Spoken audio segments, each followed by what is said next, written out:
Oke, kita lanjutkan materi berikutnya ya. Tadi kita sudah bahas tentang gaya, sekarang kita bahas tentang hukum Newtonnya ya. Jadi hukum Newton itu apa? Jadi hukum Newton itu adalah hukum fisika yang diperkenalkan oleh Sir Isaac Newton mengenai gaya. Jadi si Sir Isaac Newton ini dia meneliti tentang gaya. Kemudian hasil penelitiannya itu disebut hukum hukum Newton gitu ya. Nah, nanti hukum Newton ini dia ada tiga. Yuk, kita bahas yang pertama dulu, hukum satu Newton ya. Hukum satu Newton itu tentang apa? Nah, hukum satu Newton itu dia membahas tentang benda diam sama benda yang bergerak dengan kecepatan tetap. Nah, isinya apa sih? Isinya gini. Kalau bendanya awalnya diam, dia akan tetap diam gitu ya. Meskipun ada selama nggak ada gaya yang mempengaruhinya gitu. Oke, yang kedua, benda yang awalnya bergerak dengan kecepatan tetap akan tetap bergerak dengan kecepatan tetap. Maksudnya apa sih? Nah, nanti di contoh itu biar lebih jelas ya. Jadi intinya hukum satu Newton itu mengatakan bahwa benda itu memiliki sifat ya untuk mempertahankan kondisinya. Yang tadinya diam akan tetap diam. Yang tadinya bergerak dengan kecepatan tetap akan selalu bergerak dengan kecepatan tetap gitu ya. Oke, nah sifat di hukum Newton satu ini sifat bendanya itu disebut kelembaman. Jadi sifat kelembaman itu apa? Sifat kelembaman itu adalah sifat benda ya di mana benda tersebut cenderung mempertahankan kondisinya ya atau keadaannya. Yang tadinya diam akan tetap diam, yang tadinya kecepatannya tetap bergeraknya dengan kecepatan tetap juga gitu ya. Oke, nah ini rumusnya sigma F sama dengan 0. Berarti resultan gayanya harus sama dengan 0 gitu ya. Oke, kita coba contohnya. Contoh hukum satu Newton. Ya, contohnya gini. Jadi misalkan saat seseorang mengerem kendaraan bermotor, ya, itu dia maka tubuh akan terdorong ke depan. Maksudnya apa sih Kak? Gini. Kalau misalkan kita lagi mengendarakan mobil, ya, mengendari mobil, itu mobilnya berarti bergeraknya ke depan dong, ya. Nah, ketika mobil itu kita rem, ya, tubuh kita kedorong ke depan. Kok bisa gitu, Kak? Karena ketika kita mengendarai mobil, tubuh kita juga ikut ke depan kan? Kan mobilnya bergerak ke depan karena kita kendarai ya. Nah, badan kita juga ikut ke depan kan bergeraknya bareng-bareng ya, gitu kan. Nah, ketika mobilnya direm, mobilnya berhenti. Tapi tubuh kita ikut berhenti nggak? Oh enggak, ternyata kita malah kedorong ke depan. Kenapa? Karena awalnya diam. Kan ingat, benda itu dia mempertahankan keadaannya. Kalau awalnya dia bergerak ke depan, maka ketika mobilnya direm, eh, orangnya itu ya pengendaranya itu akan terdorong ke depan. Kenapa? Karena awalnya bergerak ke depan. Gitu ya.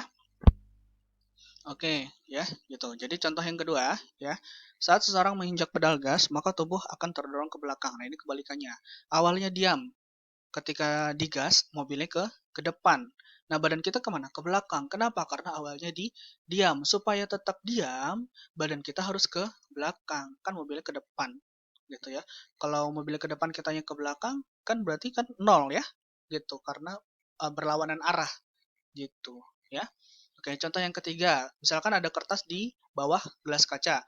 Kemudian kertasnya itu dicabut ya, digerakkan dengan cepat. Nah, gelas kacanya itu dia nggak ikut ke bawah, dia akan tetap diam. Kenapa? Karena pas lagi kita gerakan kertas dengan cepat, itu eh, kecepatannya ya itu dianggap tetap gitu. Makanya gelasnya itu akan tetap diam gitu. Kenapa? Karena awalnya diam gitu ya. Oke, kita lanjut dulu. Kalau misalkan tidak jelas nanti kakak perjelas lagi ya. Kita lanjut dulu yang kedua, ya hukum kedua Newton. Nah, hukum kedua Newton itu apa? Ya, bunyinya gini, percepatan gerak benda, ya benda kan pasti bergerak ya.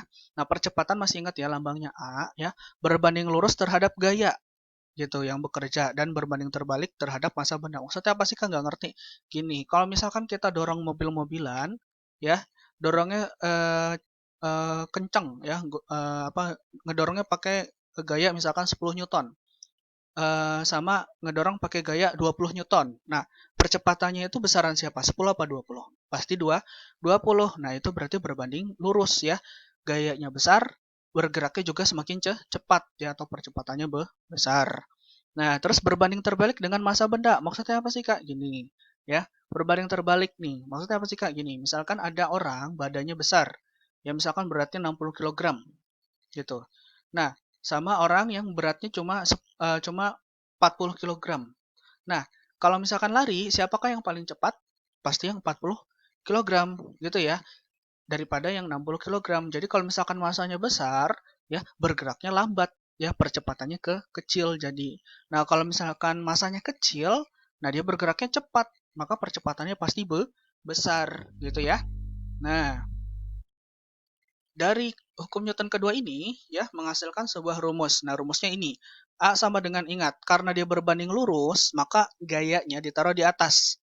Nah, kalau berbanding terbalik, masanya dijadiin penyebut. Jadi, rumusnya apa? A sama dengan F per M ya. F per M. Nanti kalau misalkan kalian mau bikin segitiganya bisa ya. Segitiga yang biasa ya, yang sempat kalian pakai di rumus JKW itu waktu SD. Nah, atasnya F ya, bawahnya A sama M. Jadi kalau misalkan yang ditanyakan gayanya, F-nya A dikali M. Kalau ditanyain masanya, F dibagi A gitu ya penggunaannya. Oke, di sini kakak kasih keterangan. F-nya itu adalah gaya ya, Newton. Masanya M itu masa benda kilogram, A-nya itu percepatan benda ya. Meter per second kuadrat. Dan hati-hati ini satuannya, ingat ya, Newton, kilogram, meter per second kuadrat. Jadi kalau misalkan satuannya beda, itu harus dirubah dulu. Misalkan satuan masanya gram, dirubah ke kilogram, gitu-gitu ya. Oke, contoh hukum kedua Newton apa? Nih, contoh misalkan kambing yang berukuran besar dapat mendorong kambing yang berukuran kecil. Ya, gitu. Kenapa? Karena kalau ukurannya besar, maka gayanya juga pasti besar, ya, gitu. Yang kedua, bayi yang berat badannya kecil lebih ringan daripada lebih ringan diangkat ya daripada bayi yang berat badannya besar gitu. Kenapa? Karena kalau bayi yang kecil gayanya juga pasti kecil ya untuk ngangkat. Yang ketiga contohnya, seseorang yang mendorong gerobak dengan kekuatan tertentu, maka gerobak mie ayam yang misalkan akan berjalan dengan percepatan tertentu juga. Ya maksudnya itu tadi ya, kalau misalkan didorongnya dengan kekuatan penuh, itu gerobaknya bergeraknya pasti cepat. Tapi kalau didorongnya itu seadanya aja, ya pelan, nah berarti gerobaknya juga bergerak dengan pelan, gitu ya.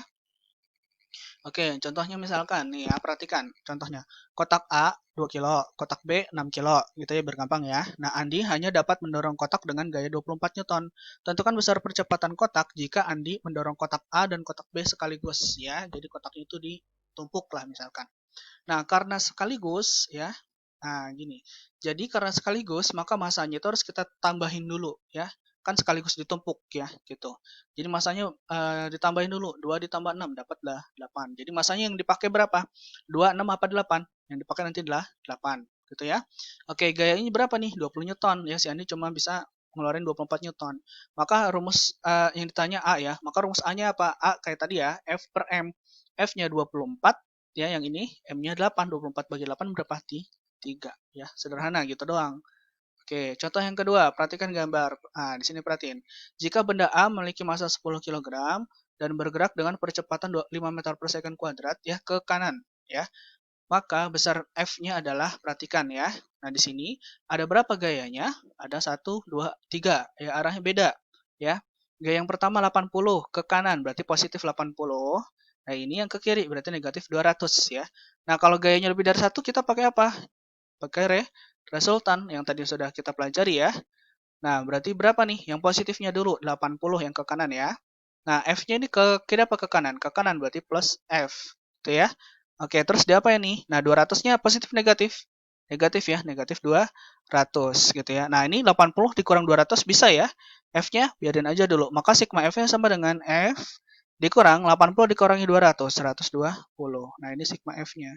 Kita cari dulu. Pokoknya kalau kalian menemukan gaya lebih dari satu, kalian cari dulu sigmanya atau resultannya, gitu ya. Oke, nah ini cara mengerjakannya gini ya. Tadi sigma F kita udah bahas ya. 80-nya positif karena ke kanan, F-nya positif karena ke kanan ya.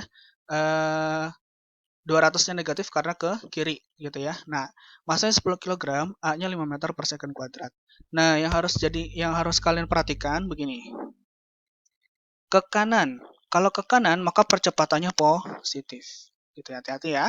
Kalau ke kiri percepatannya nih negatif gitu ya.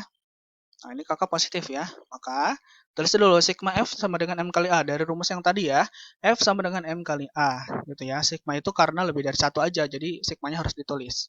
Gitu. Nah, sigma F-nya kan F dikurang 120 ya dari atas ya. Sama dengan 10 dikali 5. F min 120 sama dengan 10 kali 5 kan 50. Berarti F-nya sama dengan 150 ditambah 120 berapa? 170 Newton. Gitu ya. Oke. Nah, kita lanjut ke hukum ketiga Newton ya. Hukum ketiga Newton itu dia disebutnya hukum aksi reaksi. Maksudnya apa sih, Kak? Gini.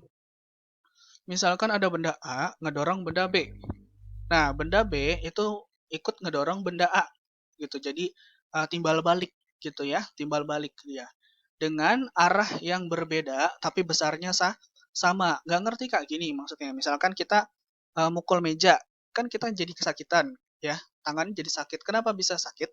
Karena meja itu dia mengeluarkan gaya yang sama ya. Kita pukul meja, mejanya mukul kita, makanya kita sakit gitu.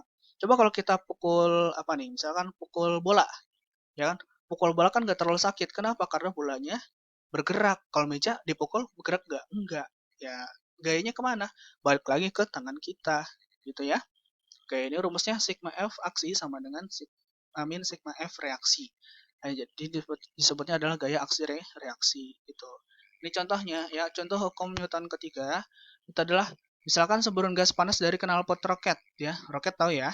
Nah, menyebabkan roket bergerak ke atas. Nah, gas panasnya itu ya dari roket itu nyamburnya kemana? Ke bawah. Nah, roketnya ke atas gitu ya. Yang kedua, perahu didayung ke belakang, perahunya bergerak ke depan, aksi reaksi ya. Yang ketiga, ketika kita mukul meja yang tadi ya, tangan kita akan terasa sakit karena meja menghasilkan gaya yang sama untuk menyakiti tangan kita gitu ya. Oke, sampai sini dulu ya. Ini materi terakhir. Nanti kita lanjut lagi di pertemuan berikutnya. Kakak tutup. Assalamualaikum warahmatullahi wabarakatuh. Selamat sore.